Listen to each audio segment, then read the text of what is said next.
Hey, Star Wars fans and Rule of the Galaxy friends. It is Joe back in the pilot seat for another fun and exciting adventure on the Rule of the Galaxy podcast, chapter 338. And Brent doesn't care, and no one else cares, but at least I care. So, chapter 338 of the Rule of the Galaxy podcast. And we have a special guest while D-Doc's away taking care of things at the house. Got our good friend from Baton Rouge down in Louisiana, Adam Parker. We're going to start the show with him. And Adam, so great to see you after we've met face to face and hung out to have you back on the show. How you doing, brother? I'm great.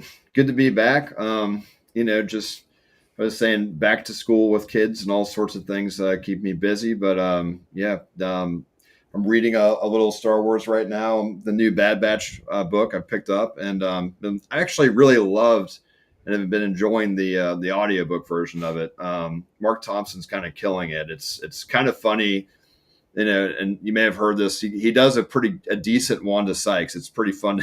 It's pretty funny. Like you're like, oh, okay, and that just is his ability to do Wrecker and all the others. It's pretty fun. That's been a good way to consume it. I've been reading it, and we had a Disney World trip we had in June. So built one lightsaber. My daughter did. There was a lot of consternation about this because the first time I kind of built one, and she didn't get to pick out the parts. I sort of let her, and she was like, "Dad, I'm building it myself this time." I'm like, all right, all right. So anyway, we got the purple. She picked the purple Mm, crystal instead of the something else. She's like, I thought she was going to go green or blue. Mine's purple and gold, as you might imagine. LSU. So nice. yeah, man. Just been reading some Star Wars books and getting back in the swing of kids going to school and things. Hope y'all are doing well. I know I'm doing well. I'm in a crazy stage at my house here too, but we'll talk about that later. She picked the BMF style right there, right? That's the Mace Windu BMF purple lightsaber. Yeah, but So she got you can pick the different color, right? So they have the yeah, different crystals. So she picked purple. We've got all of them here at the house, right? But yeah, she picked purple. And the one I've got is purple also. So the 3 year old has commandeered that one, and so they fight with them quite often. It's pretty funny. I've had to hide mine because my 2 year old and 1.5 year old grandsons like to find it and go Yep, whack everything in the house yep, with it. yep. Yeah. Including So you, right? yes, Yeah. yes. So I'm big into garage sales, and to go along with me having that one that I got at Disney, uh, everywhere we've gone, my wife and I, if we go to a garage sale and there's a lightsaber for sale, and some of them actually are nice quality, but most people are selling for like 50 cents in a dollar. Hmm. They, I've had to hide mine, and now they've got all these other ones that they feel like are just as good, and 50 cents or a buck, and I've probably got a dozen I of should them. probably do that. We have they released it a couple of years ago. It's the Dark Saber Hasbro, and I've Hmm. left that one out. That thing can do some damage. It is hard plastic, so like when they come in to hit you with it, you're like, oh. Like when they'll come do it in like the back of your neck, like, oh my, like you're gonna behead me, child. Like don't do this. And I don't know. I didn't expect it to be as. I mean, it is hard plastic. It would take a lot to break that thing. So yeah, that's their weapon of choice. And there's a couple of blasters lying around too that they go after me with. But That's good. It's all good, clean fun right there. mm-hmm. So yeah, I'm glad to hear that. And yeah, you started the Disney trips. I've got one in October. D-Doc's going here like next week. Alfie's going in December or January. January. We just booked it today. Brent, nothing on the table for you yet, huh? Okay. Well, I will start with Alfie, and then we'll go to Brent. We're going alphabetical order here today. So, Alfie, how's everything going there? I know we got football, volleyball, gymnastics, everything else Yeah. underway. Oh yeah, we're full blown busy with school and everything else. And then with the house and work, it's just it's pretty nonstop. And Adam, to let you know, Alfie, you're doing a barn dominium, right? You're doing like, Yes, yeah. yes. Okay, And cool. we are like at the like tip of the hill right now, or the roller coaster, if you will, where it's like everything is ripped apart, and every time I go down there to cut grass, there's a new mound of dirt and concrete and rocks and everything else. Yeah.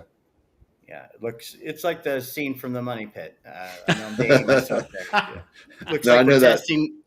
Looks like we're testing. Nuclear weapons. Yeah, That's conducting missile fantastic. tests. Yes. Good. Brent, how about you? I know you had a lot of moving and shaking going on there for a little while.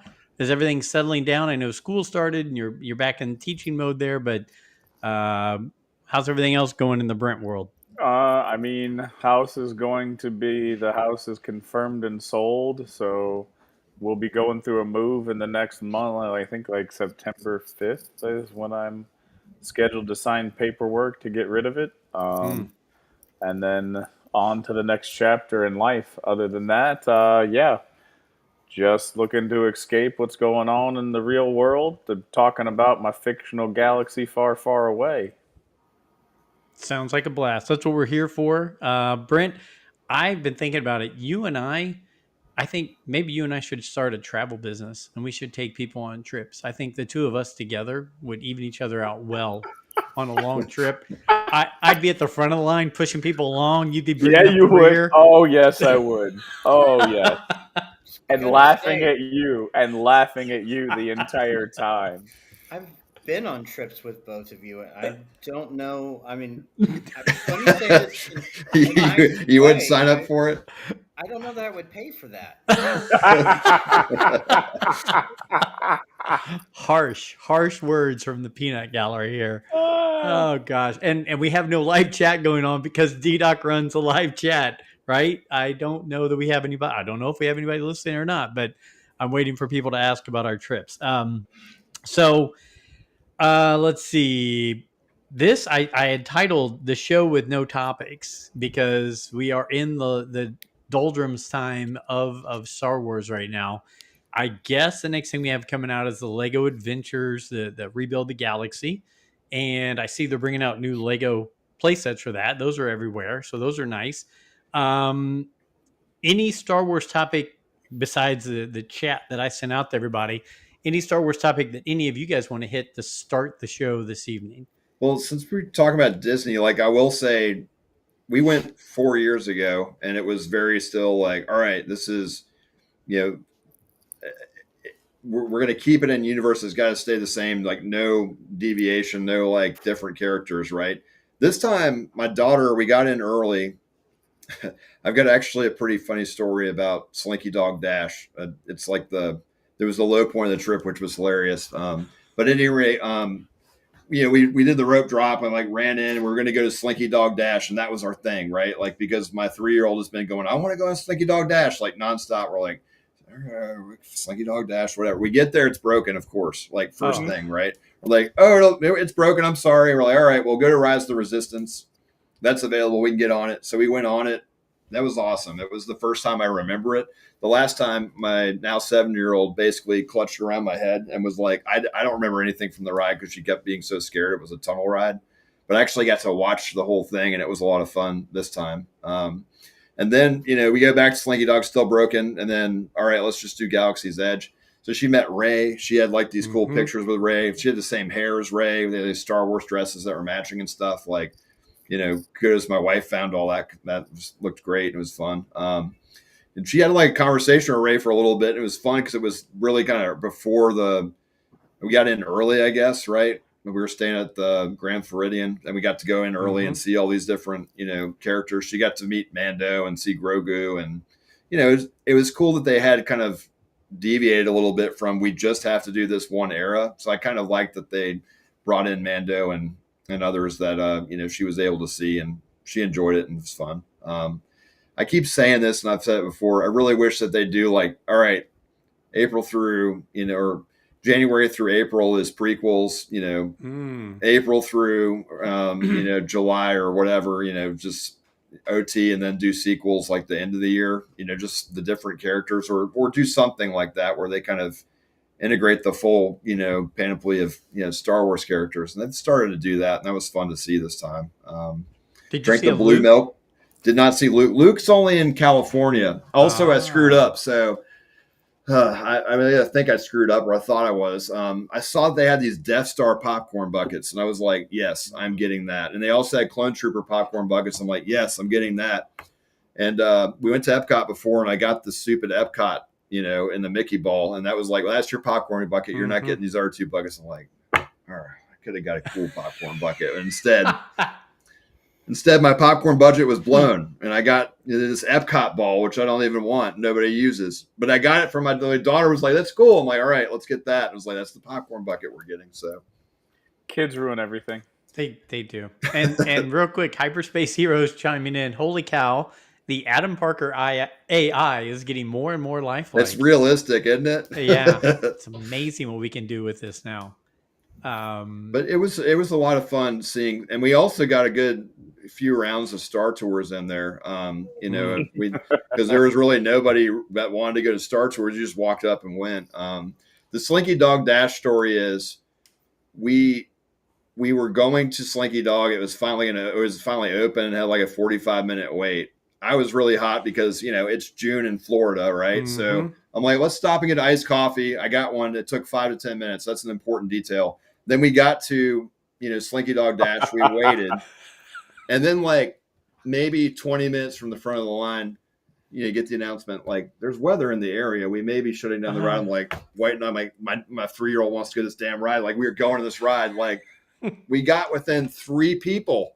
And then they closed the ride down. And then they all looked at me and they were like, if you had not gotten the coffee, we would have been on the ride. We would have gotten Slinky Dog Dash. And then later we went to Tower of Terror, and we're not Tower of Terror, the roller coaster with Aerosmith, the rock and roller coaster. Yeah. Mm-hmm. And then like we did the rider swap, and my 3-year-old who wanted to go in Slinky Dog was really mad and threw like a fit when Mom went away, and then she peed on me. So it was awesome. I was holding her, trying to keep her from, she was screaming, and then she peed, and I was like, "This is Disney World in a nutshell, man. If I hadn't gotten that damn coffee, I would have been in good shape." Adam, the only question I'm going to ask is, have you lost your kid for, I want to say, about 25 minutes? Not yet, no. Did Okay, you, Brent? Oh, yeah. I've not told you this story. No. So we're Disney fans here, I think, anyway. So we go to Animal Kingdom. So Animal Kingdom, the safari ride. So we had done Magic Kingdom and done the other ones where stroller parking was always at the front. You park the stroller in the outside of the ride.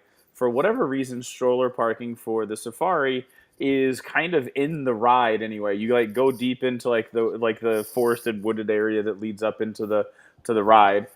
Park the stroller. Okay, that's where you park the stroller. Well, my Sam, her mom, decided to dress her the same as one of her friend's daughters. They're the same age. They are both about 3 foot tall with blonde hair. And then the entire week, they decided to wear the exact same outfits. Okay, that's part of the story. So I'm talking to the other father. We're walking up. We're talking about who knows what. Park the strollers. I'm continuing to talk. I see one child with blonde hair walking, and we're just walking up to get into the ride. We are in line, and we are probably 3 Jeeps or 4 Jeeps from getting onto the ride. And Sam looks over at me and is like, "Where's Harper?" And I said, "Isn't she holding your hand?" Because there was a little blonde-headed child wearing the outfit holding her hand. And she said, "No, that's not, because Harper wanted to be with you all weekend." And I looked at the other father, and he shook his head no. And I said, "Oh, man. Oh crap." Yeah. And then hauled off on a sprint back to the stroller parking. There she was sitting talking to one of the cast members like nothing ever happened in the world, and she was just waiting for me to say, "Get up and come with me." Man, that'd be like just the...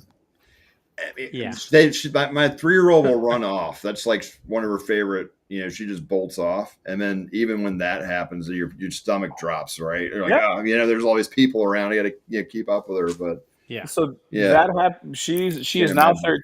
She's now 13. That happened when she was about 6. And this summer, how old were you, Harper? No, how old were you when this happened? You don't remember. Anyway, she's in there in the kitchen. But this summer, I got a call from the other child that was there and said, "Guess where I'm standing right now?" And I said, "Oh, you're in Disney. You're probably at the safari ride, aren't you?" And she just started laughing. And I said, "Thank you. Thank you for never letting me forget this moment of my life." And then she just continued to laugh. And I mean, I laughed also. But yeah.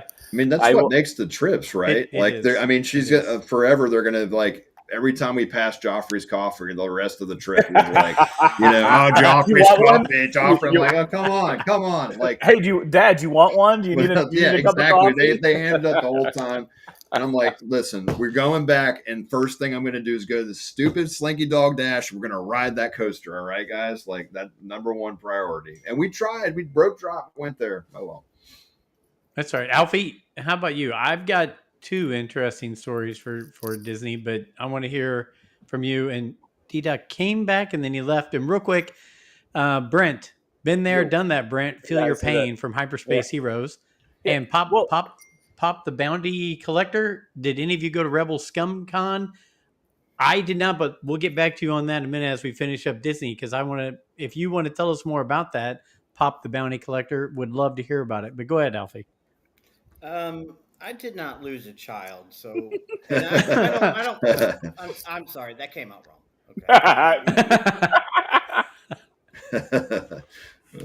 I really didn't mean it that way.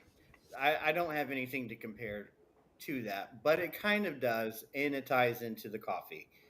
The first time we took the kids, for whatever reason, my wife decided that, and I can't fault her because I collect Star Wars stuff, it's just what I do.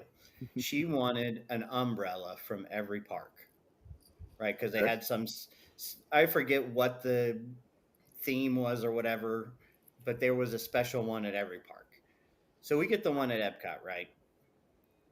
I thought it'd be a good idea because I like beer. There's lots of countries. I'm going to drink a beer in every country, right? I set the stupid umbrella down in England and then proceeded to walk away. And so, yes, I had to hear about it forever. Every single time I got a beer for the rest of the week. I had the whole collection. Now I'm just missing one. Yep. Yeah. Because you wanted the beer. And you're like, you like, it goes through your, like, I might just buy a ticket just to go back in and get this umbrella so I don't have to hear about it again. But yeah, no. Yeah. So mine goes to the Wayback Machine. I was 16 years old, went with my family. I was the oldest of, 5 at the time. Yeah. No, I was 15. There was 4 of us. My youngest sister was born when I was 16. My youngest brother was born when I was 18. So there were only 4 of us at the time. And here I was, 15, oldest of the group, and I'm ready to go be doing my own adventure at Disney. But mom and dad and the little brothers and sisters want me around them the whole time. And I'm wearing, at the time, you could look cool, like, Don Johnson, Miami Vice kind of gear. I was all feeling cool in the white and the pink and everything. I was, it was straight out of Miami Vice. And we sit down at lunchtime, and my little sister, and we still talk about it to this day, my little sister, who was probably 8 at the time, I don't know whose bright idea it was to let her carry 6 Coca-Colas without lids, without straws, but she did. And I'm sitting at the table. She sets them down, and all 6 of them go on me. And so here I was in the white, pink, feeling it, and then I'm covered in brown stains, stickiness all over me. I yell at my parents. I'm a teenager. Why the heck? It's like Vacation, the movie, right? I just told my dad, "Is like, give me a credit card." And I'm like, I'm out of here. I got the credit card, and I went shopping in Disney, found new clothes, tossed the old ones because they were just covered in Coke. I had to go in the bathroom, wash down because I had Coke all over everywhere. So yeah, we still talk about this to this day. Every time we talk about anything related to Disney. So that was one fun one that will never go away. And the other one, my dad tends to say whatever's on his mind And this is No, another really? one. We took all the grandkids, all the kids when my youngest was 5. She's now 23, so that tells you how long ago this was. We all went, almost all the brothers and sisters, now 6 of us, and all their significant others, the grandkids, all that stuff. My mom and dad, we all piled. We were all walking around Disney. And you know, when the fireworks are going on, sometimes some songs start going up and people start singing and going around. Well, something came up and like had an Italian theme, so my dad's singing along with it, blah blah blah. And then some other song comes up and he goes, "Now all the Mexican people," and yells it out like that. And I looked at him, I was like, "No, Dad, you just don't, you can't just throw out racial things like that at Disney. I don't know where you're," but now every time we hear songs together that have any kind of Hispanic background, we all look at my dad and go, "And now all the Mexican people," because, you know, typical grandpa just says whatever's on his mind. And there's tons of Hispanic people around us. So it made it very uncomfortable when we were all looking around going, sorry about grandpa here. So yeah, that did not lose any children. Nothing like that, Brent. And I did not have anyone pee on me. So that's good. Well, Yeah. so this is kind of in the pee situation. No one remembers this part of the trip. So the ride is Soarin' at Epcot, and it is the day before I lose her. So Soarin' is the ride. I'm in line. I happen to be talking to a Philadelphia Eagles football fan. God bless Nice. America. Nice. Yeah, terrible conversation was being had. But Harper had to go to the bathroom. On this ride, and this is before they made it Soarin' over the world. It was the old Soarin'. California. Yeah. Yeah, it was the California one. But Mhm. like, to get to the bathroom from where we were at, we were close to loading up, right? So we were a couple turns away from loading up. We had gone through one security check where you do the rider pass off line. Anyway, the bathroom, I'm going to say, was about a quarter mile away from where the ride is at. She has to go to the bathroom. I'm like, "Can you hold it?" She's, "No, I gotta go." I pick her up and carry her like a football, sprinting to try to get to the bathroom. She goes to the bathroom, and we get back as my group was loading up onto the ride.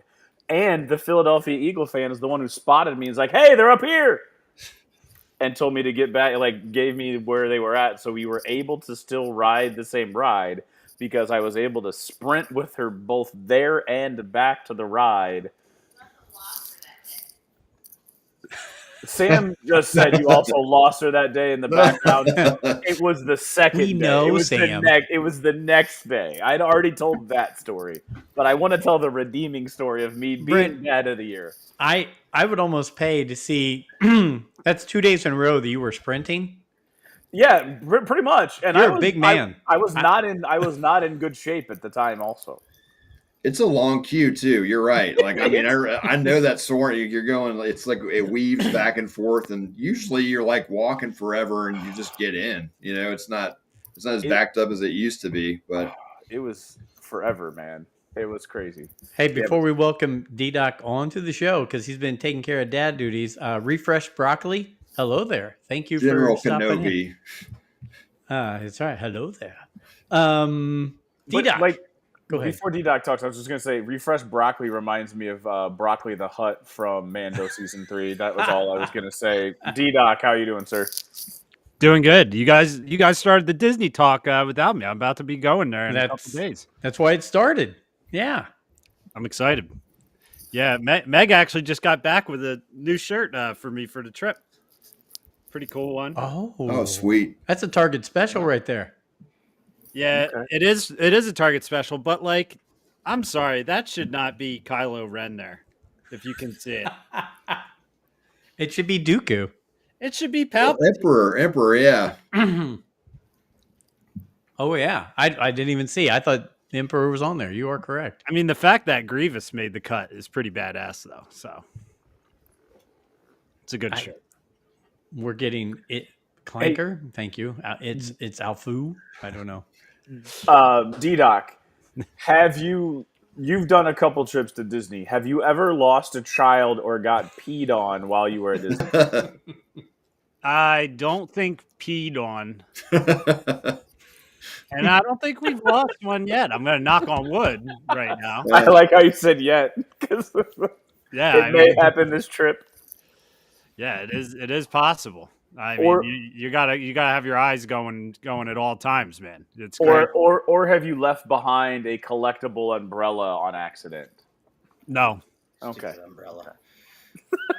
I have not lost a child, but I can say I, as a child, got left behind at Disney. At Disney? Yes. What happened? Well, I'm not really old enough to know the whole story, but evidently I was with my grandmother while my parents were writing something, and I marched away with the parade. I do I not can see know that with the grandmother. yeah. Yeah. I don't know the specifics, length of time, duration, or any of that, but yes, that's about all I know. Real Great quick, cause. we'll go back to Pop the Bounty Collector. Rebel Scum Con. Does anybody know what that is? Where it was? Where it happened? Anything I have like? never heard about that until this week, Okay. and it's a Star Wars convention. Where I at? saw, let me look. Dallas, it real quick. looks like Yeah, Okay. I saw it on Instagram, I think. August 10th, 8th through 10th. So Steel City Con was going on. They have a spring and a fall, and their fall one was going on. I think around that same time.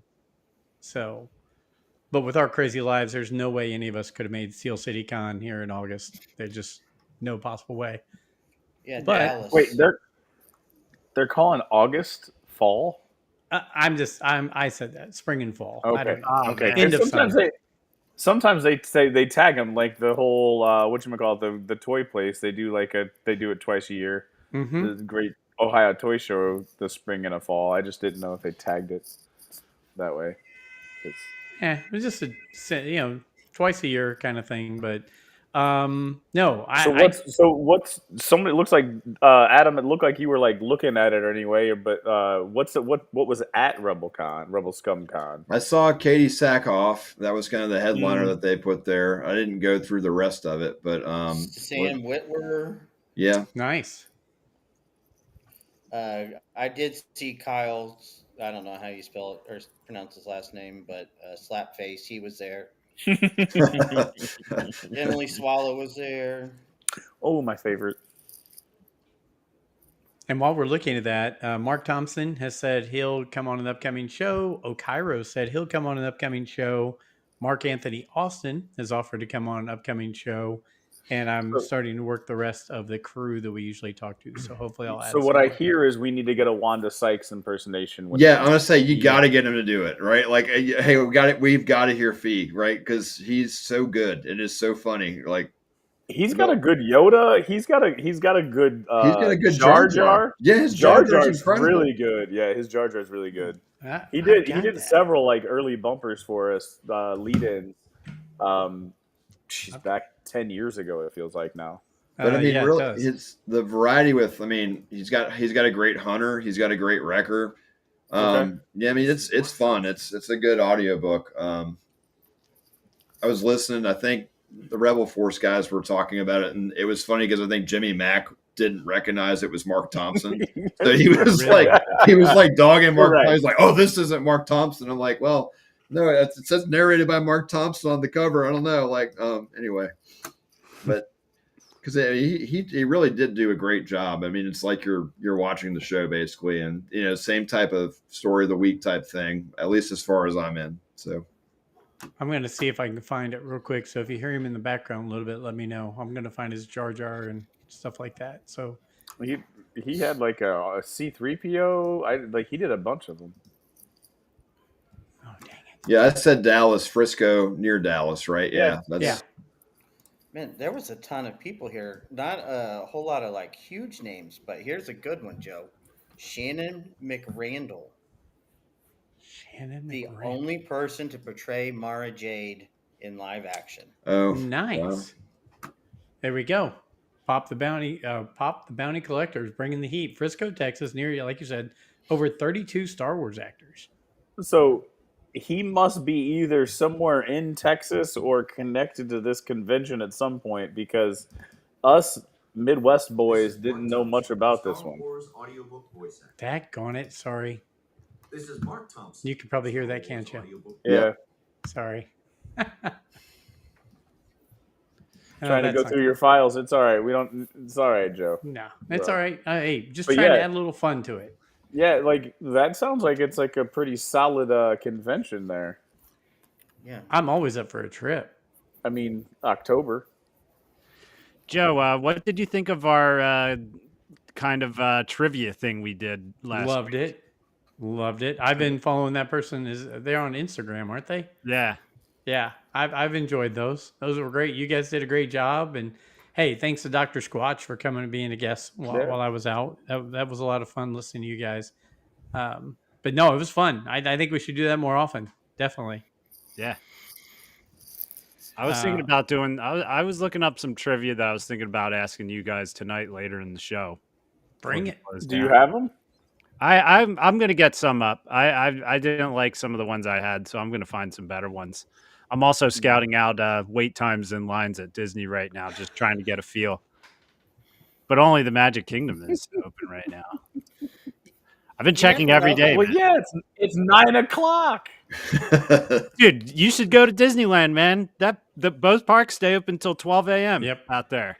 D-Doc's going to be doing our draft Sunday night from the park. I'll be in Disney Wait, you're Springs. going to land? And of course, I almost cut the tip of my finger off at work today. Hey, And I watched. You did that on purpose. watch your hand there. Well, yeah. You did And that I on watched. purpose. I watched Final Destination last night.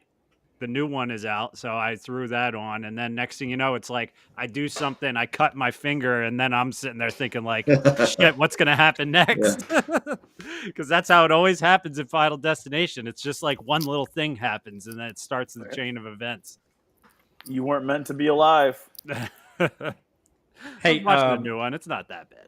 So Adam, real quick. By the way, Pop the Bounty Collector lives in Orlando, Florida. So Nice. there you go. Oh, okay. All right. Adam, so you and I, when we were visiting face to face there in New Orleans, we were talking about the Wookiee parade or the Chewbacca's. There we go. Yes, the crew of Chewbacca's, and they basically hold it's a Mardi Gras crew. A parade in the week. Everybody dresses up, and it's mostly Star Wars, but it's kind of evolved as like sci-fi, fantasy as well, right? But I mean, everybody dresses up, and it's just you kind of mix. I guess it's not really a con. There's no. I don't think you have kind of. Katie Sackhoff probably not there. We can invite her, I guess, but you mix Mardi Gras with a whole bunch of cosplay essentially, right? Everybody kind of just dresses up. I had a partner I worked with that did it all the time, and he actually met his wife there where she was dressed as C-3PO, and that's how they met, right? But it's a good time. I was trying to see if y'all wanted to come to that next year. I think we're having interest, but I thought it was a little more genteel than what it is, and Brent let me know that it's a little bit more. Well, so when he says cosplay, there's cosplay, and then none of there's it's that. Yeah. Then there's like Mardi Gras cosplay, and then there were the images that we saw of this Bacchus celebration. Yeah, I mean, C-3PO is a gentle, like they were wearing a gold bikini. There's no genteel about it. No, like no, that was not an adjective I used. Like there's another parade weekend that has nothing to do with Star Wars that we go to with our kids, right? But I probably wouldn't bring that one. No. Because like the cosplay there was, like I said, if she was dressed up as C-3PO, we're saying that she's got like a gold bikini on, and that's all she's wearing, with maybe like some sort of like gold hat on her head, and calling it C-3PO. That may or may not. Just as good as Joe thinking that the boys was somehow going to be like super friends. Hey, you have to understand. My wife told me something the other day, and her quote to me was, "Honey, I really wish I could go through life as oblivious as you are."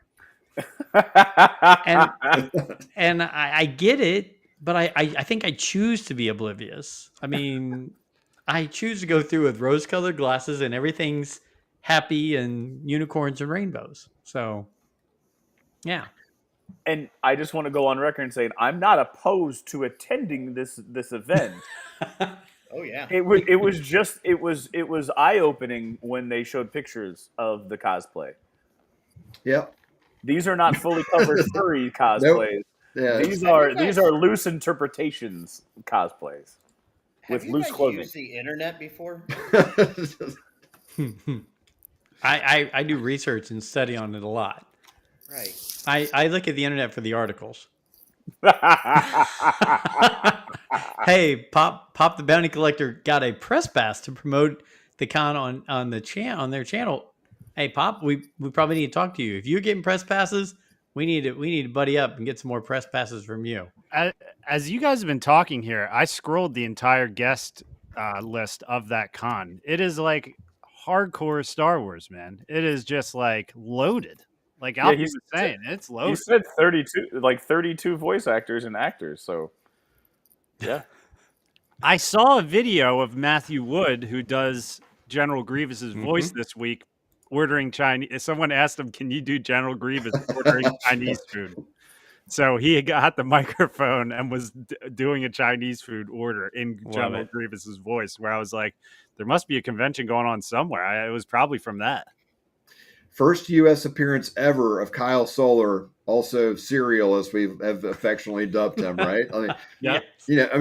I know we have kind of a difference of Andor. I loved Andor, but that would be, I don't know. Can we take a picture of like eating cereal together? No. Anyway. I just say turn off the lights. My favorite one.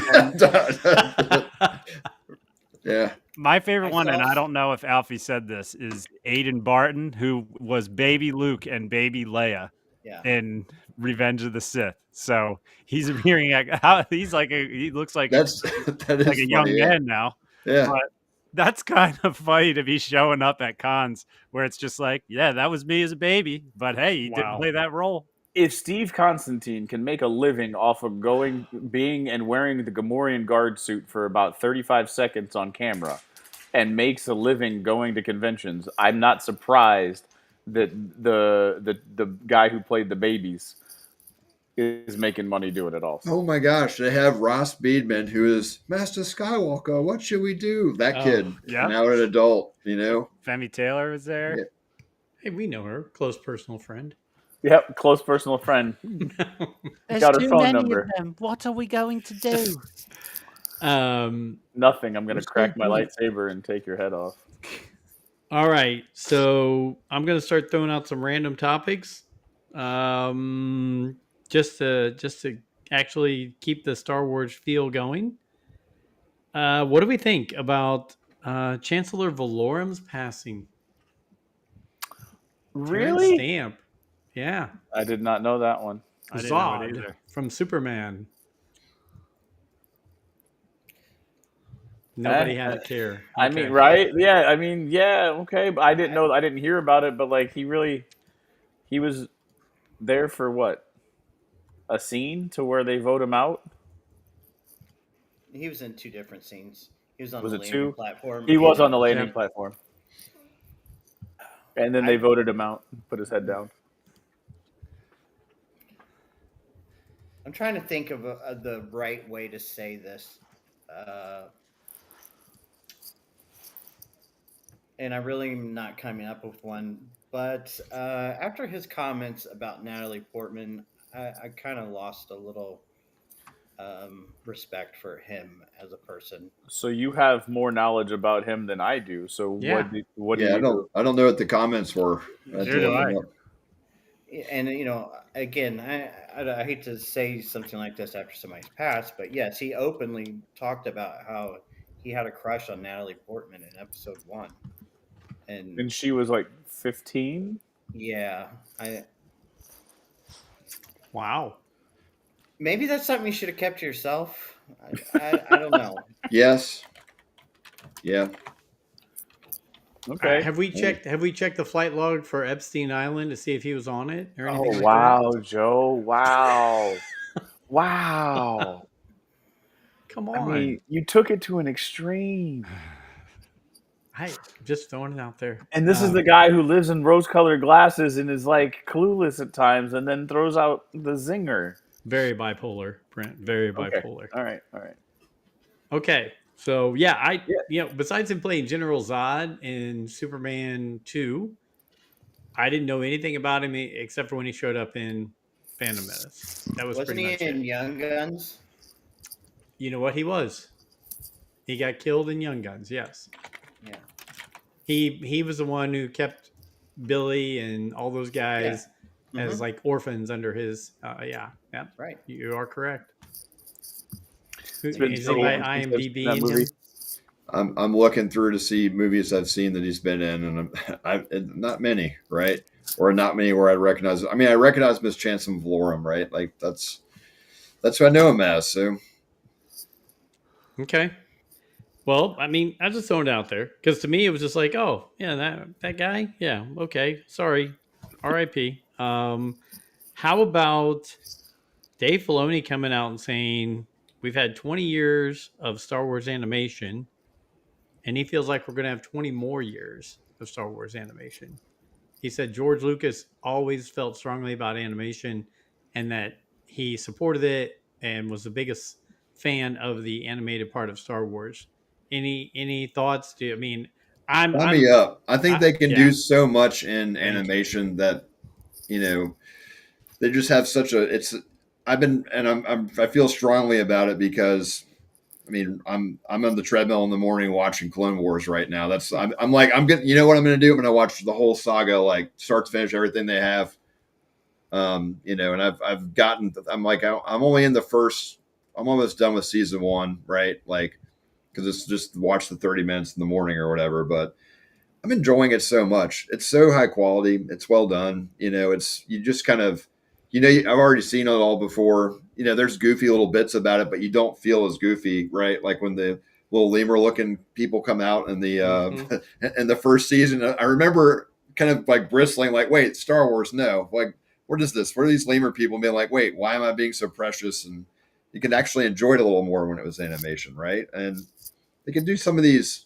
I mean, I'm thinking about all the stuff I get to rewatch, right? Like all the Death Watch and everything else and how enjoyable that was. And like, yeah, sign me up. I want some more. I'm actually excited about the Maul stuff that's coming as well. I mean, I've heard kind of people go back and forth. Well, we've had enough Maul. We got so much of that story in Clone Wars and elsewhere, right? Do we really need it? I think we kind of do. I think it fills in some of the gap. You see him in Solo. You're kind of like, okay. I remember at that time when I watched Solo, I hadn't watched any of the animation stuff. And I was like, wait, Darth Maul's alive? And my friend next to me that loves Star Wars also was like, where you been, man? Like, he's been alive for a long time. I'm like, well, I mean, I had no idea. I thought he was just dead, right? Like, but I'm excited to see what his story is and kind of how it progresses to get him to that point. Because I think that's what they're trying to fill in. I think they could do 20 more years. A lot of stories to tell. And, all of us that I really love the expanded universe. It's not a crazy idea to say make the expanded universe stories, or some of them anyway. Do the original Thrawn trilogy, right? Like do that in animation. Why not, right? You can do something like that. You have a little bit more of a blank canvas to work with. Just my thought. I know no one likes it, but I think if you do the High Republic in animation, it could go over pretty well too.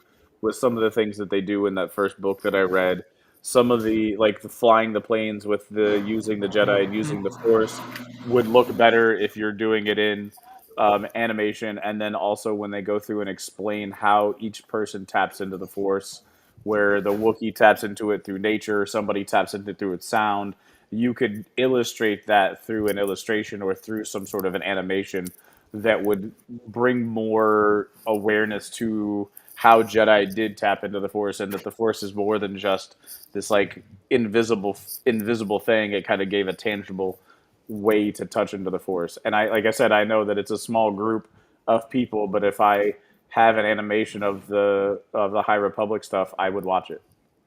I would too. As much as I ding High Republic, I think that was one of the things that was lacking. If you would have carried that over with the books, I think people would have enjoyed it more. So I agree. So, like your ideas, Adam. Like your idea, Brent. Alfie or D-Doc. What are your thoughts? I mean, Go you could ahead. also do a Resistance season 3. Just no. Okay. No. I hope it keeps going. I think it's kind of missed its stride for quite a while. I'd like to see it get back more to the quality of the Clone Wars. I think I'm going to watch Maul, and I hope it's good, but I don't know. So much of it lately has kind of been a disappointment to me. Alfie, with Bad Batch, that third season, I was like, all right, we're gonna get the Clone Wars plural, right? We're gonna get it's gonna be and then it just wasn't, right? There were some things that didn't happen that I was really disappointed with, but I mean, it's still, the quality was up. Like it was kind of mixed for me. It was like, wait, I'm watching this and I'm saying like this animation is getting like insane. It's incredible quality. Like I'm in the first season, so the hair's not moving, and like the Dooku's beard could pierce a blimp or something, right? But like the story quality is so good there, and I think you're right. Like there's some of that's maybe kind of didn't hit their stride in some They could parts never of the figure Bad Batch. out what they were doing with that series, like where it was going, what were they trying to get to, and then it just ends. And again, they just will refuse to end the Clone Wars. And I'm But I still get it. left I mean, it's a wondering, like, moneymaker. why is Omega so important? That's what I'm still asking myself. Mhm. Like, she's so incredibly important. I'm like, but I just don't get it. Like, she's female Boba Fett. All right, I got it. Like, cool. But tell me why she's such a critical, important thing. It didn't land that part. But I'm hopeful. I think the rest of the second 20 years, I'll watch. Like you say, I'll watch it. But maybe I'm just having fond feelings because I'm rewatching Clone Wars and it's just so dang good. So. Yeah, I sometimes think about Star Wars animation where it's like I'll see fan made clips where it's like almost the video game hyper realistic style of animation where it looks real. You know what I'm saying? Like Yeah. some of Mhm. these clone edits and I'm just like, why can't you make a show that's like that where you can just go all in on the animation to where it does look like real life, but like not too much. I don't need it to be like CGI. It's still animated, computer animated, but I always think that when I see some of the stuff. But it's also usually clone battles too, so Yeah. it would be continuation of Clone Wars. But I mean, I don't know if any of you guys watched that. I sent an edit to Joe and Alfie, and I send it in Rule of the Galaxy's text chat where it was like an edit of the Empire that I saw on Instagram that was very good, and there was some quotes from Thrawn in this video. Everybody in the comment section is just like, "We need a Thrawn show. We need a Thrawn a movie trilogy." Like, which would be awesome. I don't know. I think there's unlimited possibilities with animation. You have the team there. You have the universe that they've already built. All they have to do is add to it. The graphics, everything are there. It's all they have to do is make some slight changes. But I think we've all discussed it before. Whether it's animating the EU, whether it's putting the High Republic in there, whether it's taking stories that everybody wants to see that happen in between trilogies or in between movies. I think all those possibilities are out there. And I think Clone Wars and Rebels were perfect examples of how it expanded the universe and it made the movies better because they added so much to the story. So at least that's my opinion. I feel like both those series added to uh, the lead. Rebels led into what became Andor, and then the original trilogy. Clone Wars definitely filled out and fleshed out some of the prequels. I've said it 100 times. Make something of that kind of quality in the sequel trilogy or leading into the sequel trilogy that makes us understand it better, and we'll probably reevaluate and look at the sequels even better. So I think you're right. They do have 20 years more if they just put their minds to it and make the stories happen. So, any other thoughts on animation before I jump on to another topic here? I'd just say that 101st time, what a great assignment it would be for Mr. Filoni or whomever, we're going to flesh out the sequel trilogy, right? And we're going to do it. We're going to make somehow Palpatine return. We're going to we're going to do all these things. And we're going to make that work, right? And build it out that way, because I think that, it really, for me, it made me love, the prequels much more than I already did, right? Just watching Clone Wars. And I think a lot of people have that same sentiment. So that seems like I kind of wanted to go big and do that, right? I guess I want less. I like Tales of, those are fun, but I also don't, because they're like 10 minutes long and they don't, you're like, all right, I got this little glimpse into Ahsoka when she was a baby and there was a tiger that was going to kill her. And all right. But like, I want 30-minute chunks of, let's get us to the sequels and explain everything that happened. I thought that was the most frustrating part about the Bad Batch, because that little bit that they started, I thought was better than the actual show. And then they just dropped it and gave the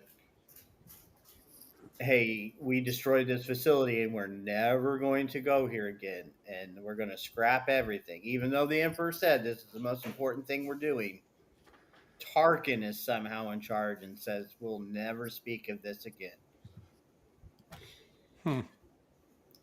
Yeah. But just like I was saying with Solo, you had momentum there to keep building a story, a new story, and you just drop it. Solo ended with Maul and Kira, and then Han and Chewie off on their own. And here it's been, like 8 years or whatever, and you've done nothing with it. That momentum's gone. Those actors are all too old now, so you're shit out of luck. Way to go. You can animate it.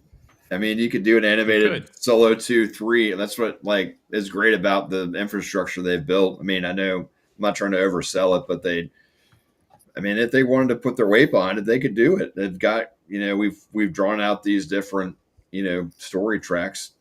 Go fill it in. So what would be better than an animated Han Solo and Chewie Disney Plus series? Adventure of the Week, working for Jabba the Hutt, running from the Empire. And they've already got books from Brian Daley in the late 70s that you've got some storylines in there as well. Plenty of books and comics to plagiarize. And they don't have to recast, and they are so, I wanted to talk Cara Dune if we can, but they're so scared of recasting sometimes. I know they just did this with, Bale. It's like, all right, we got a good fit here. I don't know if that was Gilroy or whom pushed that through, but you don't have to recast if you animate, right? Luke Skywalker can just be Luke Skywalker with somebody's voice that sounds pretty close. And you're like, we all accept it and say, great, sounds good. You don't have all this. Oh, no, we can't have anybody but Mark Hamill be Luke Skywalker, and that's it. Well, when he moves to England, he won't be around to do the job anyway. So, with Cara Dune, I really, the lawsuit being settled and this glimmer of maybe she'll come back. I almost wish that they just, if they're just gonna, that character became too important in Mandalorian not to be there anymore, and just kind of disappear all of a sudden, right? So if they were so bent on her not being a part of this cast anymore, really wish they'd recast or do something to keep that character going, because you saw the season 3 of Mandalorian really try to incorporate all the Rangers of the New Republic and all the other stuff they were trying to do there, instead of being the Mandalorian and kind of sticking with their threads that they were following. I don't know. Yeah, go ahead. Oh, okay. Well, mine might stir stuff up. I don't know, but and maybe it's just in my head. So be prepared. But we talk about how The Last Jedi kind of broke Star Wars fandom for a while, and it made people one way or another on stuff. And then we started getting into some things like Mandalorian, which I think we all talked about at one point in time was almost like a great unifier. It made everybody go, hey, this is just Star Wars. There's a fun little baby Yoda character. There's a cool Mandalorian. Yeah. And she wasn't a main character, Cara Dune, but she was becoming more and more popular. And the entire plan, Alfie, back me up if I'm wrong, tell me. The entire plan was to spin her off into Rangers of the New Republic and build that MCU kind of thing we were talking about. But her go lead that storyline while the Mandalorian storyline was going on over here. I think the next divider that happened in Star Wars was when they fired her, because they had a story plan, and I say that because it made them change Mando completely. And so you had a lot of conservative fans who said, "Well, crap, they're crapping on the one person who kind of has conservative feelings, so we're pissed." And then you have Mandalorian fans in general who are going, "Hey, you've changed the storyline completely now because you moved her out of the way." And I think that shook things up again. Like right when we were getting all warm and fuzzy again, we had something come in and stir things up when it just didn't need to be stirred up. So that's my opinion on the Cara Dune thing. So I saw Brent not shaking, so I'll let him go first if he wants to. I mean, so I've said it before. I don't believe I don't believe that was the main reason for the resplintering. Do I think it could have aided in it? Sure. And I know I'm gonna get people don't agree with me. You've heard me say I it. don't. Once I say it, you're gonna be like, I've heard you say it. I've been waiting for you to say it the whole time Joe was talking. I like that's Brent, From let me the say whatever you're going to say. I love you, man. You're my brother. no, Say it's whatever all you good. want. It's all good. From the people that I talk to, this is the people that are the casual fans that I've worked with over the last two places that I've worked. The fact that they brought back Luke and gave so it's to me like The Last Jedi was divisive because it wasn't the Luke people wanted, and people didn't think that Luke fit with the Luke that they knew from Return of the Jedi. And then they bring Luke back, and he crushes, and he does everything that everybody wanted the Last Jedi Luke to do. It gave the fans the Luke coming back gave the fans the reason to say and shit on the Last Jedi and say that's why the sequels suck, and it became another riff there. Now, Okay. did they have a chance potentially if Cara Dune was still around to keep those fans around? Yes, but I feel that the dichotomy of this isn't my Luke to this is what you should have done, screw you, Brian Johnson, is what started to splinter the fans again. I Okay. don't think so. I disagree with you there. That's like a 90-10 issue. Real quick, by the way, Alfie, before you continue, Callie Young says D-Doc is the GOAT. And Bellicwell says we love Alfie. Well, thank Thank you. you, Callie. D-Doc is a go. So 90-10 meaning you think that there is something there? Do you think that the Cara Dune then would? I feel like the I'm Cara talking Dune's like a about- 90-10 as well. Yeah, I think Cara Dune's a 90-10, and they're both 90-10. And the only reason you think it's of any significance is because the 10% is so loud. And Okay, they seem like they're the 90 when they're not. that could be Otherwise, the vocal minority. I want that car. I here's keep the I keep problem. I keep these off to the side because these are two things that Disney got rid of. So these are my controversial Disney items that are on the controversial shelf. What was the X-wing? What was the X-wing? It was probably Slave One instead of Fire Slave Spray. One. Yeah. Oh, I have that. I Yeah. have that unboxed. You have it boxed. I still have it sealed, man. I bought it while I bought it while I was playing X-wing, and then we just stopped playing. Go ahead, Alfie. Sorry. I still don't even think I keep going. I have another story about the Slave One that I'll talk about, but keep going on your take, Alfie. Here's the whole problem. The Mandalorian, just in views alone, is 3 times anything else. And if Luke was really that much of an issue, season 3 wouldn't have been viewed as highly as it is. It's season 3, which, yes, I agree, there is a lot of discourse over, especially over, the switching from the adventure of the week to more of a actual continual story for the season. It's still the 3rd most watched Star Wars program on Disney Plus. Wow. All this crap you hear about Andor, pales in comparison in viewership to Mando season 3. I believe that. I mean, slower show, right? And I mean, they're the two most popular bankable characters that have come out, in the Disney era, right? Mando and Grogu. So Right. let's make a movie and name it Mando and Grogu so nobody gets confused, right? Like we want to put butts in seats. I get it, To be honest, it's the Grogu. I feel that pulls more eyes than Mando. Well, you have something for everybody on Right. the show. They could have recast Cara Dune's character with Pedro Pascal. He would have been pretty good for the role. Wow. Well, and it's not Hire him for everything. He is, right? Carl Dune. We could Chris long hair. We're all this seems good. Yeah. I mean, it's all done, right? Season 3 is made. Whether there's is there going to be a season 4? Did I miss it? Or I think that it's still announced or that's still happening, right? As far as the last thing I read is there is no season 4. The continuation depends on the success of the first Mando movie. And if it's successful, it will keep going in movie form. All right.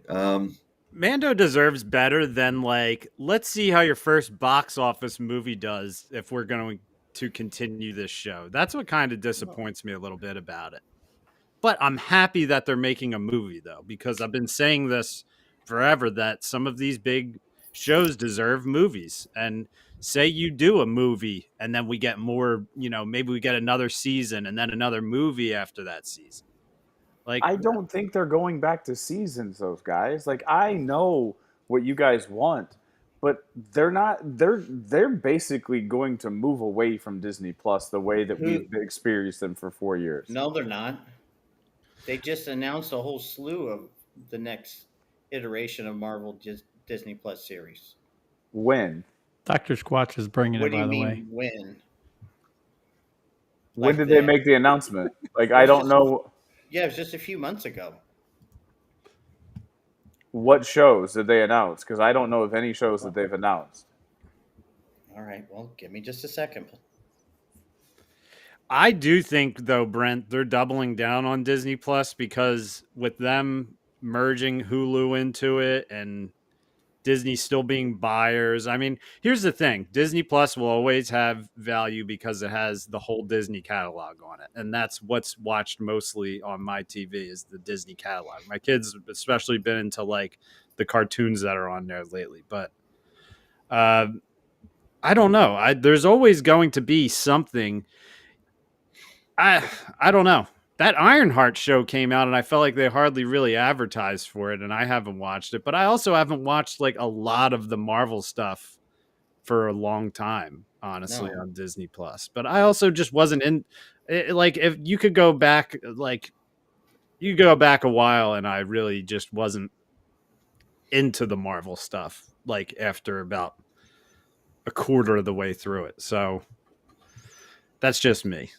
So it's Daredevil, Wonder Man, Vision Quest, The Punisher, Eyes of Wakanda, Marvel Zombies, Your Friendly Neighborhood Spider-Man, and then another season of X-Men 97.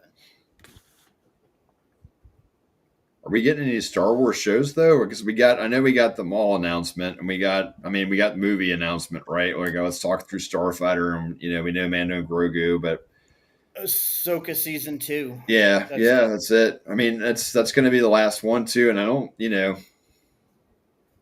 what's going to happen after that? I think it's probably on the Star Wars front, seems like movies, right? Well, the only show that people watch is becoming a movie. So why would you make anything else? I mean, I agree with you, Brent. Disney Plus is dead. Nobody watches that stuff anymore. It's all garbage. But they're still making things. I'm just going by. Yeah, I know you're laughing. That got me. I was twitching. No.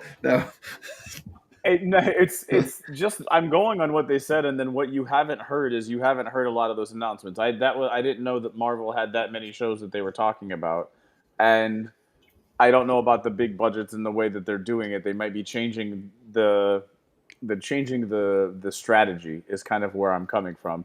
The strategy is to try to get people into the movies, because if you're going to make more money off of the movies than you are off the subscriptions on Disney Plus. Right, because no one knows how Disney Plus makes money. The people who own Disney Plus don't know how it makes money. The next live action Star Wars show on Disney Plus should be about a guy up and coming as a pod racer, and just literally base it off of racing and pod racing and maybe mix it into some storylines. I think that would be awesome. That's just a random thought that came to mind, where it's That'd be like, fun. I'm on board with that too. That's a good random thought. Yeah, because I mean, you can just pick it up and watch it. You get character development. Oh, what's hard about being a racer, or whatever. You can just tell that story. Yeah. And you have to. I don't know. That's I've got kind of my- the. I've got a star for the show right now. Jack Harvey. there you go. That's kind of the plot of the Resistance cartoon. Very true. Nobody watched it. You can just reuse that idea. I'm just. I watched it. I did. Okay, Dr. Squatch he's just loving what we're talking about, so I love it. Yeah, I Squatch mean, coming in. because if you ever played the games, they had so many planets that you could race on. So Yes. it was like a traveling circuit for pod racing. So it's like you can intertwine some stuff going on in the galaxy with the pod racing. And it's like you don't necessarily need a pod race every episode. You can have love in it. You can have controversy, fighting. I mean, that Danger, really is that is rivals. really the Resistance. That is really the idea of the Resistance. We could have Twi'leks out there, like doing the flag, or being the girls they take pictures with ring after cart- the are you- races. Yeah, the ring cart lady. Is that what you're calling with, Joe? Yes, Oh yes. my god. And he says he doesn't want to go Chewbacca's. I know, right? Talk about the Twi'leks. Anyway, I mean, you could even have Sebulba. You could even have Sebulba in it. Sebulba, bring Like, him. it's not like he died. It's, But I mean, you could tie it into the criminal element and all this other kind of. This is like some arc where basically, Guys, I mean, Kevin Feige is a follower Or of the pirates. show. Kevin, you could have, listen. You could have pirates come on and like interrupt it. Oh yeah, they did that in Mm. Resistance. Just saying. All right. The ideas are Gotta so go easy. rewatch It makes you Resistance. wonder how all these I know. talented people come up with such garbage. It's not that hard. You can have a Tales of Jabba's Palace or the Cantina show that runs concurrent to it, and they constantly cross paths, like CSI New York and Baton Rouge or whatever bullshit that's on now. You could Whatever have that's Mark Thompson on. come on and be a part of the band that plays pre and post race at the pod races. Oh wait, you could have Steve Constantine and his Gamorrean playing his guitar. Come on. I mean, it's endless. It's there's just a lot of endless. layers you can add. It writes itself. If you put pod racing as the center format and the racer guy as the main character, then Mhm. it's like you could go anywhere with it, and people love pod racing. I mean, come on. There you go. Sign me up right It now. sounds wizard to me. Disney, just send us an email at rulethegalaxysw@gmail.com. All of us will fly out there. I'm going to be down there. I could even meet with you while I'm there on vacation. I'll take some time off for you. So you're going to Disneyland then? So California? No, I'm going to World. I'm Okay, going to World. Okay. Yeah.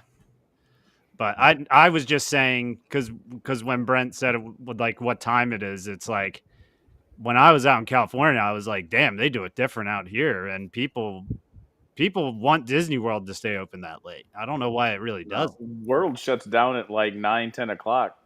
Yeah. If you stay on property or the Grand Floridian, I mean, whoo.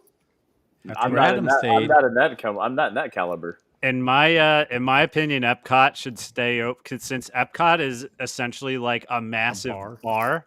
It should stay open until 2:00 in the morning. But things would get really bad. They would have a lot of people throwing up on rides. I'll be auditioning to play Ben Quadranero. So. Squads, Yeah. I love it. He leaves Quads, baby. his medical industry to go be Yeah. the voice of Ben Quadinaros. A go-to character though, nonetheless. Yeah. No, honestly, guys, besides trivia, I think every week we should sit down and forge out one new show or one new movie and just sit here and I'll just keep tagging Feige and Lucasfilm in every episode saying, guys, we're doing your job. I mean, how about a little something for the effort here? That's all. I read an article the other day and I put it in the chat. So I'm going to start a new chain here. Is Ezra Bridger going to be the new Luke Skywalker of today's youth and Star Wars world? Because he's going to be in Ahsoka season 2. He's going to play a key role of that episode. He's now a trained Jedi who was trained by a Jedi who died. Jason Syndulla supposedly has the Force. They're saying he's going to train Jason Syndulla. So Who's they? the article I was reading. Come on, Alfie, you're on the dark web. I'm in the rosy colored glasses web. So Was this like a real article, or was Yes. it, this is what I think is going to happen? my gosh, It no, was probably no. somebody's opinion about what they want to happen. It was that is on a it was on fanboy. Dork Side, I think. Yeah, it's probably an Ezra Stan that's writing this message, and you picked up on it. I just said, is that true? Is that something that people would look at? I mean, Ezra's going to take a much more prominent role in future Star Wars stuff. But it was a very popular character in Rebels. Now he's being brought back into Ahsoka. Are you saying is he? You're asking me, is he going to play a prominent role? Yes. Or are you saying? I'm saying, is he going to the play? article says he is going to be. He's going to be a much more prominent role in season 2.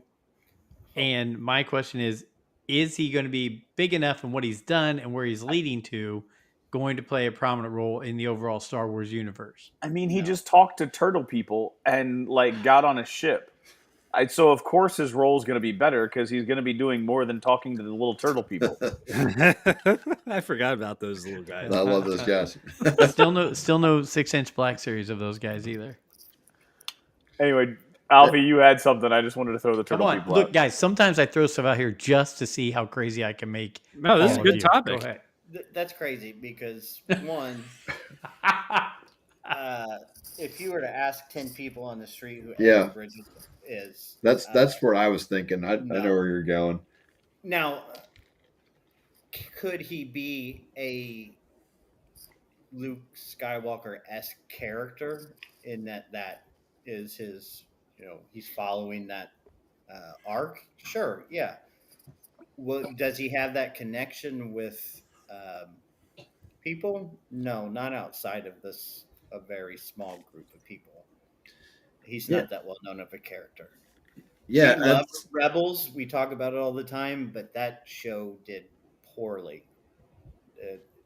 Not a lot of people watched it. I know I just spent, a few minutes saying how much I love the animation, right? That I love Rebels. I mean, it's great. I like Ezra's character. I think it's hard to say Ezra could, be in the same level as Luke Skywalker, just in terms of cultural influence or awareness, right? Like, I mean, they're just, it's everybody. If I said Luke Skywalker, I'd probably get a pretty good portion of 10 people that would know who he was. If I said Ezra Bridger, I might get one. Like, I don't think that I just don't think as many people know about him. That doesn't mean he doesn't have as important of a story impact or could, right? Oh yeah, I'm not saying that either. Yeah, I'm the same in that, right? I think we're aligned. Like, I think he could be a great, group to a small group of people, or he could be a great character to a small group of people, but I don't know that he'll ever have the impact that Luke does, right? Like, when Ezra showed up, none of us flipped a table, but when Luke showed up in season 2 of Mando, we're flipping tables and I can't believe it, Got the hallway scene. It was awesome. So Yeah, I mean, if you as Disney ever wanted to establish Ezra Bridger as that character, which I think the actor who they got to play him is really good. We only got to see a little bit of him, but I think he's going to play the role really well. You need to make a movie and say, hey, look, this is Ezra Bridger, a future hero of Star Wars. Like, that's how you need to do it. Because like you said, if I say Luke Skywalker to my mom, who probably still calls Star Wars Star War, leave the S out of it. like she doesn't know Star Wars from anything. But if I said Luke Skywalker, she would know that he's from Star Wars. So like the common people out there will know that. It's going to be hard to get to that point. It's almost like I saw people like debating whether Taylor Swift or Beyonce are as big as Michael Jackson was. And I think that's crazy because Michael Jackson was like this. And I feel like everybody else starts at another level below him because like his fame was insane. And I feel like Luke Skywalker is like the Michael Jackson of Star Wars. And for anyone to ever get to that level, it's going to take a lot. Now, probably the closest in Star Wars to Michael Jackson is probably Grogu right now. But and he's never even said a word. So I don't know. I really hope they need some leadership there. They need some plans. I don't know. Is Kathleen Kennedy retiring? Is she not? Like, what the hell is going on? I don't know. I look at Marvel, they have direction. I look at DC, they have direction.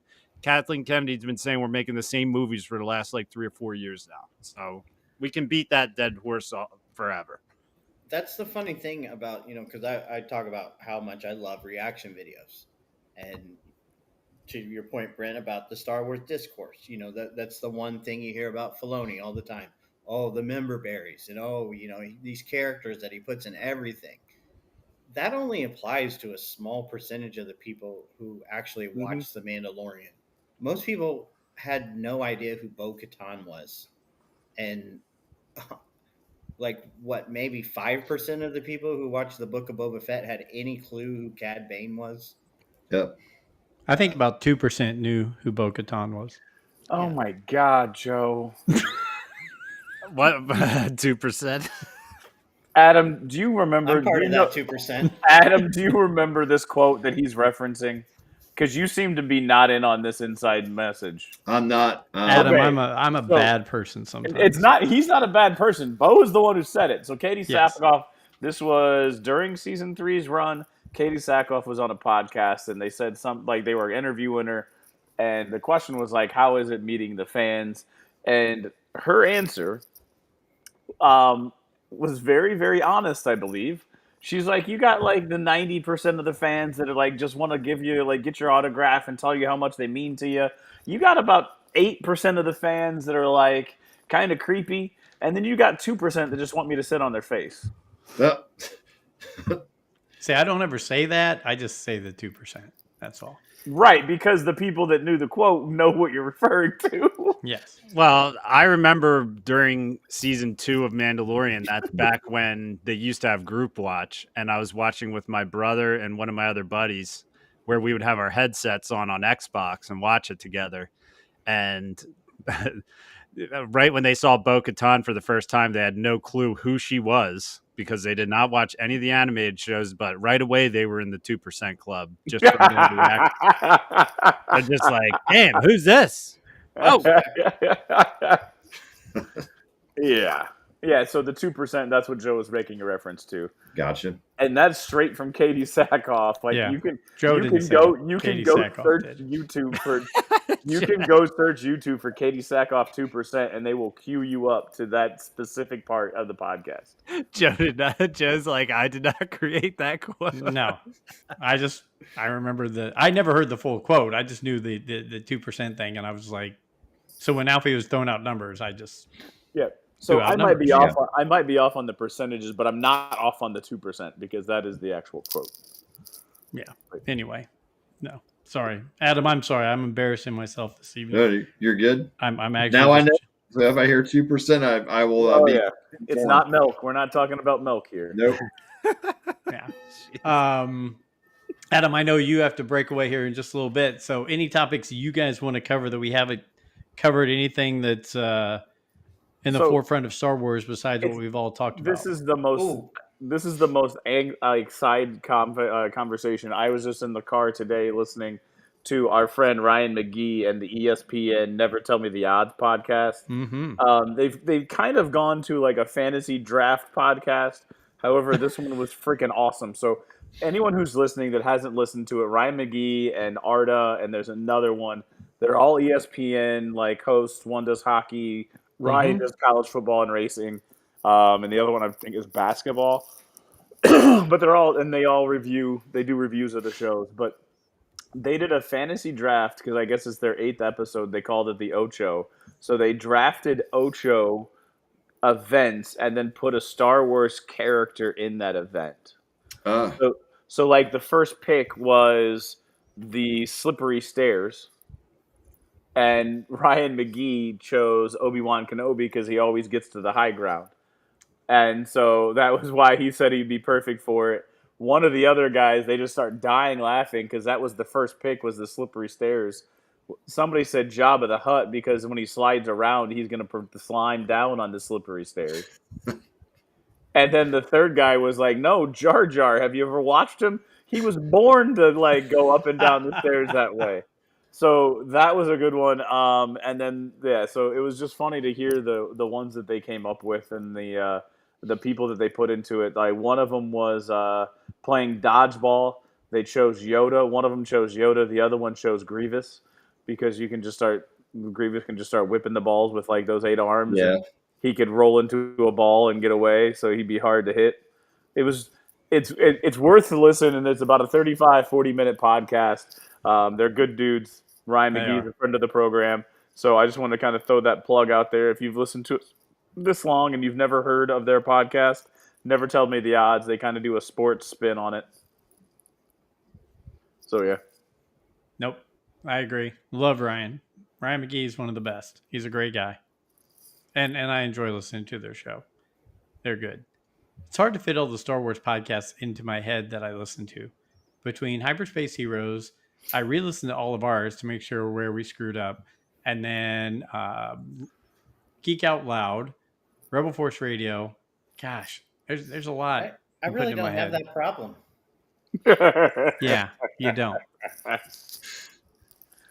And you of all people would, because of the amount of downtime that I feel like I'm not saying that you don't work, right? That's not what I'm saying. But I feel like there's a lot of downtime between the periods of time when the shit hits the fan and you got to do something to like not. Just like D-Doc, when you were in the shop, there was a lot of time that you just sat there waiting for the next shit to hit the fan to where you had to go work. Am I wrong, Doc? Am I wrong, true. Alfie? No. So, like, I feel like that would be the perfect job to fill that downtime. The perfect thing. It doesn't work for me. I try, and I get like 45 seconds in, and next thing I know, an hour's gone by, and I haven't listened to a damn word anybody has said. I love that Brent listens to our shows, and then Alfie will say, hey, what did you think? I didn't listen. I didn't listen to that. Yeah. And my son, who helped me start this show, I go, hey, did you listen to our show? No, but Rebel Force Radio said this. And I'm like, thanks, Joey. I appreciate that. I do, and I think Joe can back me up on this. I do, however, stream every one of our shows. I turn them on my computer. Nice. And let them play. I hit the like button and everything. Thank you. Right. Like and subscribe. Right? You can hit the bell to get notified when we go live. Yep. Well, I want to be able to do one of our trivia before with Adam here. Yeah, let's do let's a trivia. go. So I don't know how I'll do. We'll try. I was just searching this. We'll bring our guy back on again. We'll bring our Star Wars Marshal back on. And this is, are you in the 1% Club Star Wars A New Hope edition? Now, I don't think we did this one yet, right? We haven't done New Hope. No, we did episode 2. No, episode 1, Phantom Menace. All right. Now, as you'll T-Doc, see in our... You're like a pro on this now. As you'll see in our nice transition screen, I set the colors to all of our NFL teams. Adam Parker is Eagles green along with me. Brent, red for the Falcons. Married into it, Brent. Joe is the closest I could get to yellow. It was a little weird. The yellow was hard to get for the Steelers. Are you a native? Are you a native Baton or like? Sorry, not Baton Rouge, but are you native to Louisiana? Yeah, so I'm supposed to like the Saints, but I just like LSU, and I'm like, Saints are okay, cool. I'm not. I don't know. I like college. Yeah, Saints are. You can leave them. Being a Falcon fan, you can leave the Saints. I know I'm supposed to like hate the Falcons and like, right? Like I'm supposed to, make jokes about the Super Bowl. I'm just like, But like, if we start talking about college football, then like I'll poke Auburn for the 7 titles yesterday that they won and all that sort of thing, right? Like that's I didn't see all of those messages. the only but I one did that see- the only one that got me was 1958. I'm like, all right, like LSU, Billy Cannon, 1958. What? I can get 2004, and I can get the one where it was like, oh, the NCAA said he cheated, so maybe not. Like, does the NCAA even really do anything anymore? I don't know. But like, to that 1958, I was like, come on, we can't. No, there was one team that year. I mean, they did just give Michigan State $30 million or not Michigan State, Michigan $30 million. Yeah, for the Spygate situation or whatever. Dr. Squatch, 7 natties as I woke up. Is Yes. Parker? Is Adam on mute? Am I on mute? I'm still No, here. No, he's here. Okay. Hey, Like, by you the were- way, okay, speaking you of might be college fine. football, my cousin's son will be he's battling for the number 1 quarterback spot at Iowa this year. Okay. So Cool. Parker Brown. Well, he was at Auburn last Yes, year. it was. Yeah. So he transferred. So watch for that if you get a chance to watch an Iowa game. Anyway, go ahead. was I saying something? No, I was going to let you play your. Oh, we're ready to roll. Yeah. All right. Well, I never got to say Alfie's blue for the Colts as well. This is our It's okay. Colts. This is our team. Oh, by the the way, man. Bleed Oh, man, blue. By the way, Alfie Robert, is actually a pretty good Colt fan because we were in a text chain when Daniel Jones was given the starting job, and Alfie made a reference to when the Colts lost in the Billy playoff Boyd. game that not very many people would remember. So Alfie doesn't necessarily talk about it all the time, but he's got a pretty extensive knowledge of the Colts. Look, I was just like you guys. All right. I mean, I went to training camp every fucking year and sat in that heat and watched that. I could tell you who was on the practice squad, you love it. and injured reserve, all that stuff. And then Andrew Luck retired, and I had that, Jules moment of clarity where I said, why the fuck do I get so worked up over this? I don't know any of these people. They don't know me. And ever since then, I love to watch football. I will watch football all day, Saturday and Sunday, but I really don't care about anyone that plays. I just let all of that go. The day I reach that clarity, I Mm. will be in a coffin. That's what I'll say. Same, D-Doc, same. And by the way, the song you were just singing, I'm going to give you guys a little peek into the world of Joe and what I'm doing behind the scenes. That young man is a huge Star Wars fan, the one who sings the Colts songs. And a good friend of mine goes to church with him. And he said, I'm going to see if this guy would like to come on your show. I said, I'm more than willing to let him come on our show, but I asked that he writes a Star Wars song to sing live on our show. So if that happens, be prepared. I'll be announcing it. So yes, that's in the works right now. I saw him performing at halftime in preseason with a whole choir and dancers and everything, man. Yep. Wow. For the shoe. All right. For sure. Well, I'll do the pauses. And yeah, let's do New Hope. 1% Club, A New Hope Edition. Are you in the Star Wars 1% Club, A New Hope Edition? Today I'm going to be asking you 5 Star Wars based questions, all revolving around the very first Star Wars film, and only 1% of you guys, 1% of you, are going to make it to the last question in this video. Let's get into it.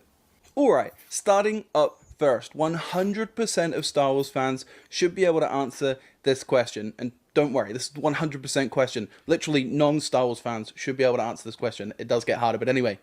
Name me Luke Skywalker's lightsaber color in A New Hope. Alright? Pretty straightforward. You should be able to get this, alright? All right. We all know this, right? Yes. Yeah. Yep. The same color as the Colts. Yep. Give me 3 seconds. 3, 2, 1. It's blue. His shirt's Alright, awesome, by the way. Still in that 80% range. This should be very, very easy for you mega Star Wars fans. But anyway, what is the name of the planet that Luke Skywalker is on on A New Hope? Okay, where was Luke Skywalker raised? Tatooine. Yeah, Okay, Still still easy, some yeah, non-Star I Wars fans almost should feel still like be- you should flip those two questions.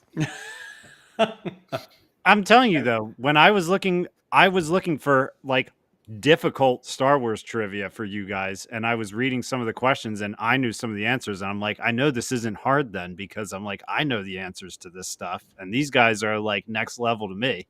So I don't know. It also makes me feel like, maybe I do know Star Wars a little better than I think. I'll bring my Star Wars All right. Trivial Pursuit out for next time. All right. 3, 2, 1. It's Tatooine.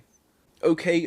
The 50% question. If you're not following already, make sure you do. I feel like it's hard to make difficult questions for A New Hope. I'm gonna say that. I feel like we're gonna know all of these fairly easily. I've never watched this, but We make loads of videos like this. We just finished doing the prequels, so if you want to test out your prequels knowledge, hit that follow button and go and check it out. But anyways, this one gets a little bit harder. What is the name of the Jawa transport vehicle in A New Hope? Okay? Sandcrawler? Yeah, let's say Sandcrawler. That's yeah. That's what I know it as. See Did right they away, never my is there a formal name to it, or is it Fire Sandcrawler? spray. I They never They never used that name on camera though, right? They've never Just No. a on toy. screen that wasn't there. That's all from like toys and the visual encyclopedias, right? Yeah, it is a sand crawler, and that's what right away my mind went to Lego and just picturing the name on the box of the sand crawler. Pretty straightforward. All right, what's the name of the vehicle? Okay? 3, 2, 1. It's the Sandcrawler. All right, 20% time. Let's just jump 20%. straight into the Let's go. question. What is the name of the cell block that Leia is in A New Hope? What is the number of the cell that Leia is in? All right. I don't know this one. AA-23? Hold Is on. it 324? This is What's a good the question. block number? Wasn't it like AA-23 or something like that? Like the level? She might be in 320. Like Hold on. If they gave me multiple choice, I might get this. I don't know. 1138? Yeah, I was gonna say 1138 is what it's came to not my mind instantly, but I'm like, Yes. that is that right? No, it's not right because a long time ago I was in a trivia contest and I didn't know the answer to this, and that's what I guessed, and I was wrong. Cell block. She's in cell. 338? Did we say that already? No, we've so far we've said like 2. Detention block AA-23, cell block 2187, level 5. That is Dr. Squatch, by the way. There we go. I'm All right, going with let's Dr. see. Squatch. So I had AA-23. You did have AA-23. That's freaking crazy. There's a little tie-in to the sequels here. That might be a little bit too easy of an hint for you, but yeah. 3, 2, 1. It is cell 2187, like Finn in the sequels. 2187. Yeah. I like Squatch's answer, more specific. I know. I know. Squatch could show us on a GPS where it was located. He give us I the mean, That's seriously. longitude and longitude. Under. Longitude, Latitude. Squatch might be R2. latitude I and don't know. longitude. I like that. Squatch is R2. All right, the final question, the 1% question. Well done to those of you that have made it this far. The best part about Squatch though is I know he like didn't even look that up either. He just literally just typed that right out. Like no thought about it. Shout out to you guys. But anyway, what is the name or what is the number of Stormtrooper gear that Luke Skywalker takes in A New Hope? So what is that Stormtrooper's designation number? All right? I'm going to give you 3 seconds. All right? I need to- TK421. Why aren't you at your why aren't you at your post? But is that Luke Skywalker? Is he the one that comes? Like, because you don't know which one's Yeah, he Luke or comes Han. out. That would be the Cap- one he took. Yeah, Yeah. he comes in after Han and Chewie. Yeah. And you said it, I heard it. So in my mind. Yeah, I think that's right. But who's the one that fakes like he can't hear it? It's Luke. That's Luke. Luke's down there doing this because Han and Chewie are at the door and go in shooting the place up, right? Gotcha. Yeah, so that 'cause was the- Luke. That he was Luke that says- did the. Okay. I'll be right back. I'm going to go check on we've got a bad communicator. He opens the door and Han and Chewie are standing there. Okay. So what was the final answer to this then? TK421. TK421. Yep. I will say I'm in the 50% club on A New Hope on this edition. Let me grab my notebook for this one. All right. 3, 2, 1. It is TK421. Are you in the TK421. So how does that work? We got the 1%, but not the 20%. So we're in the 10%. Listen to you guys last week. It was the same thing. The fourth question was harder than the fifth question. Yeah. Yeah, he's good. He's got a good thing going though. I like that. Shout out again to Star Wars Marshall. I'm gonna have to message him and let him know that we're doing his videos on our show as like part of a segment, because even if you just do one of them, it's like it's nice to branch off on, like, each question makes you start talking about whatever topic it is. You know what I mean? And Squatch said the 1138, which what we came from where Han and Chewie were taking Yes. or they were taking Chewie. So Selbach 1138. Yep. That's Prisoner why it was transfer in our from head. 1138. 1138. And Squatch says he has a database of hundreds of trivia questions for Star Wars. He can I share. wasn't notified of any transfer. All right, guys, we've gone long enough, and Adam has to go run some errands here still this evening. Anything you guys want to be faster? What's that? Said you should drive it, be faster.